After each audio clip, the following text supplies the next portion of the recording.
মহান বিজয় দিবস উপলক্ষে বর্ণাঢ্য বিজয় র্যালি ও সমাবেশ অনুষ্ঠিত হয়েছে গোপালগঞ্জের কাশিয়ানীতে।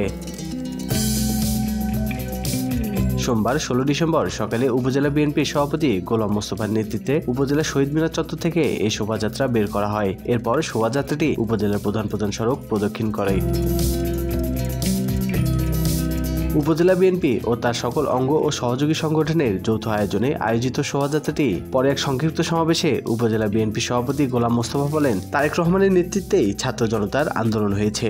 তারেক রহমান ছাত্র জনতার আন্দোলনকে একটি গণ আন্দোলনে রূপান্তরিত করে ফ্যাসিস্ট মাফিয়া স্বৈরাচার সরকারের পতন ত্বরান্বিত করেন। তারেক রহমানের নেতৃত্বে বাংলাদেশ জাতীয়তাবাদী দলের আদর্শের সৈনিকেরা একতাবদ্ধ। এ সময় উপজেলা বিএনপির সাংগঠনিক সম্পাদক মোহাম্মদ জহিদুর রহমান জায়েদার বলেন, বাংলাদেশে জনগণের মুক্তির লক্ষ্যে জনগণের অধিকার তাদের কাছে ফিরিয়ে দেওয়ার জন্য সাম্য মানবিক বাংলাদেশ গঠন করার জন্য বিএনপির ভারপ্রাপ্ত চেয়ারম্যান 31 দফা দিয়েছেন। একটি অবাধ সুষ্ঠু নির্বাচনে জনগণের ভোটে বিজয়ী হয়ে বিএনপি রাষ্ট্র পরিচালনার দায়িত্ব পেলে 31 দফা বাস্তবায়নে কাজ করবে। 31 দফা বাস্তবায়নে বিএনপি অঙ্গীকারাবদ্ধ। তিনি কাশিয়ানীতে উপজেলা বিএনপির নেতাকর্মীদের 31 দফা আত্মস্থ করতে ও জনগণের কাছে পৌঁছে দেওয়ার নির্দেশনা দেন।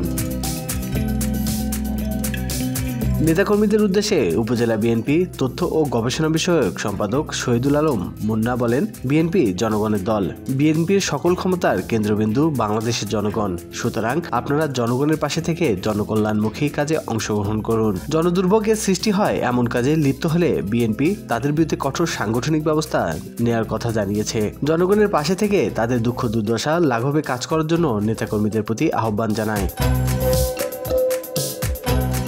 এ সময় উপস্থিত ছিলেন উপজেলা বিএনপির সাধারণ সম্পাদক শেখ মোহাম্মদ সেলিম, সহসভাপতি আজিজুর রহমান নান্নু, উপজেলা বিএনপির সহসভাপতি হাসানুজ্জামান মিল্টন, ব্যারিস্টার কৌশিক, যুগ্ম সাধারণ সম্পাদক মোহাম্মদ হিরো মৃধা, রফিকুল ইসলাম খান রব্বানী, এনামুল হক, মোহাম্মদ কায়ুমউদ্দিন আহমেদ, সাংগঠনিক সম্পাদক মুন্সি জহিদুর রহমান জায়েদার, ছাত্র বিষয়ক সম্পাদক মোহাম্মদ বিল্লাল খান, যুব বিষয়ক সম্পাদক মোহাম্মদ মোরাদ মৃধা, সাংগঠনিক সম্পাদক ইয়াকুব আলী, কোষাধ্যক্ষ হুমায়ুন শরীফ, দপ্তর সম্পাদক নূরে বোরহান লিটন, মুক্তিযোদ্ধা বিষয়ক সম্পাদক গোলাম মোস্তফা উজির, তথ্য ও গবেষণা বিষয়ক সম্পাদক শহীদুল আলম মুন্না, প্রচার ও প্রকাশনা সম্পাদক মোহাম্মদ নাজবুল গাজী, কৃষি বিষয়ক সম্পাদক মোহাম্মদ ইদ্রিস আলী মোল্লা, অ্যাডভোকেট সেলিম, শেখ তৈয়বুর রহমান তৈয়ব ও উপজেলা যুবদলের আহ্বায়ক মুন্সি এনামুল হক শিমুল ও সদস্য সচিব আরিফুল ইসলাম পাবেল, স্বেচ্ছাসেবক দলের আহ্বায়ক ফুরকান শরীফ টিটো, সদস্য সচিব মোহাম্মদ মিলন খান, ছাত্র দলের সভাপতি আমিনুল ইসলাম সোহেল ও সাধারণ সম্পাদক সুজাউদ্দিন শিকদার অপু সহ উপজেলা বিএনপি যুবদল, মহিলা দল, ছাত্রদল, স্বেচ্ছাসেবক দল, কৃষক দল, মৎস্যজীবী দল সহ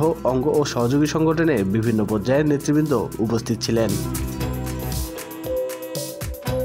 স্বাধীনতা টিভি বাংলা নিউজ ডেস্ক।